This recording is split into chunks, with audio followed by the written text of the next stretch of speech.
ఏంటి మేడం అంటే ఏం జరుగుతూ ఉన్నది, ఎంత గ్యాదరింగ్ ఎంత కూడా జరుగుతూ ఉన్నది మూసీ డెవలప్మెంట్ మీద? ఈరోజు ఆర్డీఓ కన్సల్టేషన్స్ అని మేము ఈ ఇష్యూ మీద గత కొద్ది కాలంగా ఈ కాలనీలకు రెగ్యులర్గా వస్తున్నాం పోతున్నాం. ఈ మొత్తం వైశాలి కమలు ఇక్కడ ఎవరైతే పనిచేస్తున్నారో వాళ్ళతో సంవత్సరంన్నర పోయిన సంవత్సరం కాక అంతకుముందు బాలగోపాల్ వర్ధంతి రోజు అక్కడ సగం మీటింగ్ అటెండ్ అయ్యి వీళ్ళ మీటింగ్కి వచ్చాం. అంటే దాదాపు సంవత్సరంన్నర నుంచి ఈ సమస్య మీద మేము వాళ్ళతో కలిసి పనిచేస్తున్నాం. ఈ సమస్య ఇంత జటిలంగా మారడానికి ప్రభుత్వ నిర్లక్ష్యమే కారణం. ఇవాళ ఇళ్ళు పోవట్లేదని ఆర్డీఓ చెప్తున్నాడు.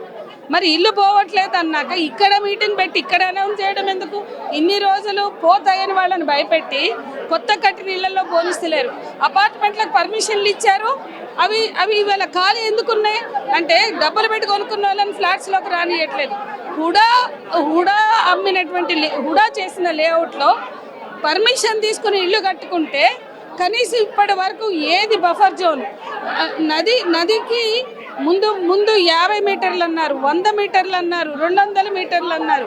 దాన్ని పెంచుతున్నారు. 10 మీటర్లు ఉండాల్సిన దాన్ని 50 మీటర్లు. అంటే నది విస్తీర్ణం పెరిగిందా? నది కుంచుకుపోతుంది, కానీ బఫర్ జోన్ మాత్రం బార్డర్ లైన్ మాత్రం పెరుగుతుంది. అంటే వీళ్ళ ఇళ్ళని నుంచి వీళ్ళని గెంటి వేయడానికి చేసే కుట్ర. మూసి మొత్తం కూడా మూసి ప్రక్షాళన. ఇప్పుడు ఆయన ఏమన్నాడు, ఇది బ్యూటిఫికేషన్ కాదు రిజర్వనేషన్ అన్నాడు. నదిని రిజర్వనేషన్ దేన్ని చేస్తారు? నదిలో ఉన్న నీళ్ళని చేస్తారు. నదిలో ఉన్న నీళ్ళని రిజర్వనేట్ చేయాలి అంటే, పునరుజ్జీవం చేయాలి అంటే ఇళ్ళ జోలికే రాక్కర్లేదు, ఇళ్ళతోటి పనే లేదు. కాబట్టి ఇది ప్రక్షాళన, మూసీ ప్రక్షాళన ప్రాజెక్ట్ అయితే అందరూ సహకరిస్తారు. ఎవరు కూడా మూసీ నది మురికి నదిగా ఉండాలని కోరుకోవట్లేదు. కానీ ఇది మూసీ ప్రక్షాళన పేరుతో అభివృద్ధి ముసుగులో జరుగుతున్నటువంటి ఒక రియల్ ఎస్టేట్ ప్రాజెక్టు. అంటే జీరోకు పడిపోతాయి అని చెప్పి గతంలో ముఖ్యమంత్రి గారు చెప్పినటువంటి నేపథ్యం, ఇప్పుడేమో ఆర్డీఓ గారు మీ ఇండ్లు పోతలేమంటున్నారు. అంటే ఎట్లా, అంటే సామాన్య ప్రజలు ఏం చేయాలనుకుంటున్నారు అనబోతున్నా? ముఖ్యమంత్రి గారు మీ ఇళ్ళ విలువలన్నీ పోతాయి, మీ ఇల్లు జీరో వాల్యూస్కి వస్తాయి అన్నాడు కదా. ఇప్పుడు ఇల్లు పోవట్లేదని ఆర్డీఓ చెప్తున్నాడు కదా. ఏది నిజమని నమ్మాలా? అంటే ఇవాళ ప్రణాళికలు మారుతున్నాయి. ఎటువైపు బహుళ అంతస్తులు కట్టడానికి వీళ్ళ డిజైన్లు మారుతున్నాయి, కానీ వీళ్ళ ఇళ్ళు ప్రొటెక్ట్ చేయడానికి మారలేదు. నది పునరుజ్జీవం పేరుతో ఇవాళ నది నీళ్ళని కాకుండా ప్రజలను విధ్వంసం చేస్తున్నారు, ప్రజా జీవితాన్ని నీళ్ళని చేస్తున్నారు, వాళ్ళ నివాసాలను విధ్వంసం చేస్తున్నారు. ఇది భారీ ప్రాజెక్టు. ఇవాళ లక్షల కోట్లు, ముందు 1,00,000 కోట్లు అన్నారు, ఇప్పుడు 2,00,000 కోట్లు అంటున్నారు. ఈ 1,00,000 కోట్లు దేనికోసం వస్తున్నాయి, ఎవరి కోసం వస్తున్నాయి? ఈ రోడ్లు 6 లైనర్లు, 8 లైనర్లు, ring road, outer to outer, మొత్తం ఫ్యూచర్ సిటీకి కనెక్షను, ఇవన్నీ కూడా మూసీ చుట్టూ జరుగుతున్న కుట్ర. మూసి అభివృద్ధి కాదు, అభివృద్ధి ప్రజల కేంద్రంగా ఉండాలి, అభివృద్ధి ప్రజల కోసం జరగాలి. కానీ ప్రజల కోసం జరగట్లేదు. ఈ అభివృద్ధి ప్రజల విధ్వంసానికి జరుగుతుంది. కాబట్టి మేము వాళ్ళ ఆందోళనకి మద్దతుగా వచ్చాం. అంటే ఫైనల్గా ఒకటి చెప్పండి మేడం, నైట్ లైఫ్ డెవలప్ చేద్దామని అనుకుంటున్నాము, అంటే దీన్ని అడ్డుకోకండి అని చెప్తా ఉన్నారు. ఎవరికి కావాలండి నైట్ లైఫ్? ఆయన కళ అంట, రేవంత్ రెడ్డి గారి కళ అంట.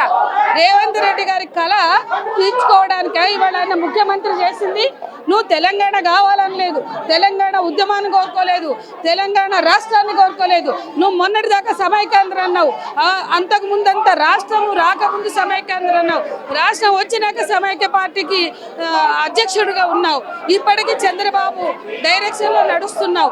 నీకు తెలంగాణ ప్రజల పట్ల ప్రజల ఆకాంక్షల పట్ల కన్సర్న్ ఉందా? ఇవాళ రేవంత్ రెడ్డి తన కళని తీర్చడానికి ప్రజల జీవితాలతో చెలగాట పడుతున్నాడు. అది సరైనది కదా. ఈ ఆవేశం ఎందుకు వచ్చింది వాళ్ళకి? కట్టుకున్న సొంత ఇంటి కళ. ఇవాళ రేవంత్ రెడ్డి బ్రదరు ఇంటికి నోటీస్ వచ్చింది హైడ్రాది, ఆయనేమో కోర్టు నుండి తెచ్చుకున్నాడు కూల్చివేయడానికి వీల్లేదని. హైడ్రా పెట్టిన రేవంత్ రెడ్డి హైడ్రా నోటీస్ అందుకున్న తన సోదరుడికి ఎందుకు చెప్పలేదు? నువ్వు కోర్టు నుంచి ప్రొటెక్షన్ కోసం అంటే వాళ్ళ ఇల్లు కాపాడుకోవడానికి కోర్టును రక్షణగా తెచ్చుకుంటారు. మరి ఈ ప్రజలకు ఉండదా వాళ్ళ ఇల్లు కాపాడుకోవాలని? వాళ్ళ జీవితాలతో ఆడుకుంటున్నాడు రేవంత్ రెడ్డి. నీ కళ నెరవేర్చుకోవడానికి తెలంగాణ ప్రజలు కాదు, మీ బాస్ ఉన్నాడు కదా ఆంధ్ర, అక్కడ పోయి మీ కళలు ఏమన్నా ఉంటే నేర్చుకోండి. ఇది తెలంగాణ. నువ్వు తెలంగాణ ముఖ్యమంత్రిగా తెలంగాణ ప్రజల ఆకాంక్షల్ని నెరవేర్చడానికి పనిచేయాలి. చిన్న చిన్న పిల్లలను తీసుకొని ధర్నా కూర్చున్నటువంటి సందర్భం కూడా చూసాం.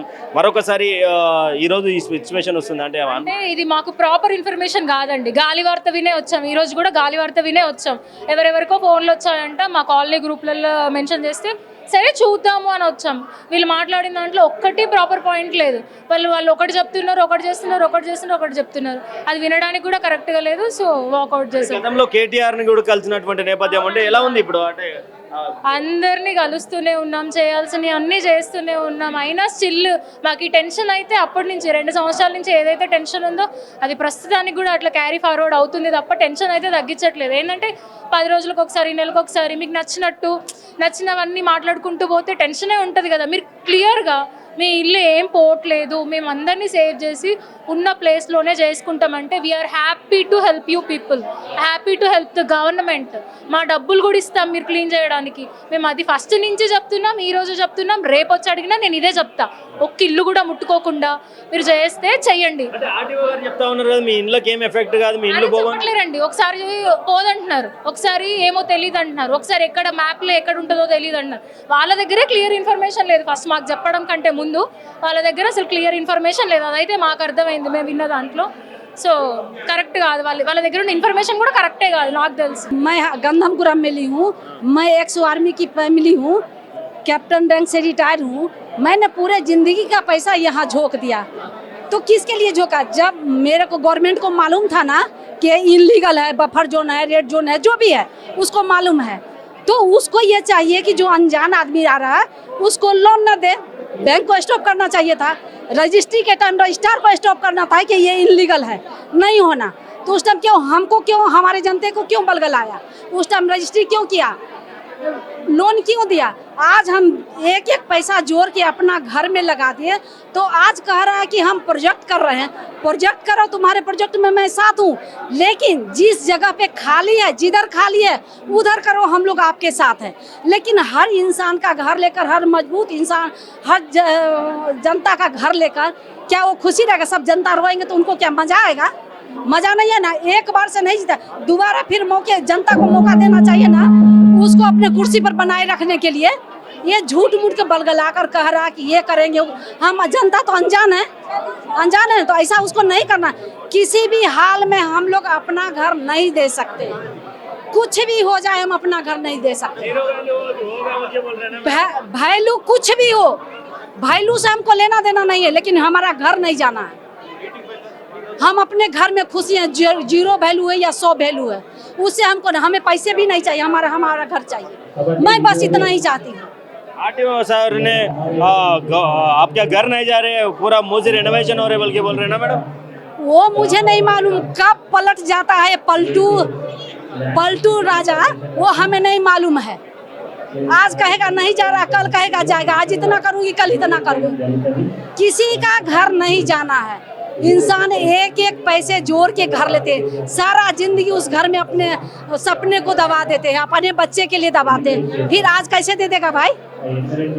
इसलिए मैं कुछ नहीं जानती हूँ, मैं जानती हूँ हमारा घर हमें होना है। कब लिया मैडम? मैं 2017 में घर ली हूँ, तो इतना जल्दी तो ये प्रोजेक्ट नहीं था। प्रोजेक्ट 25 साल 30 साल पहले से हो रहा होगा ना, हो रहा होगा नहीं?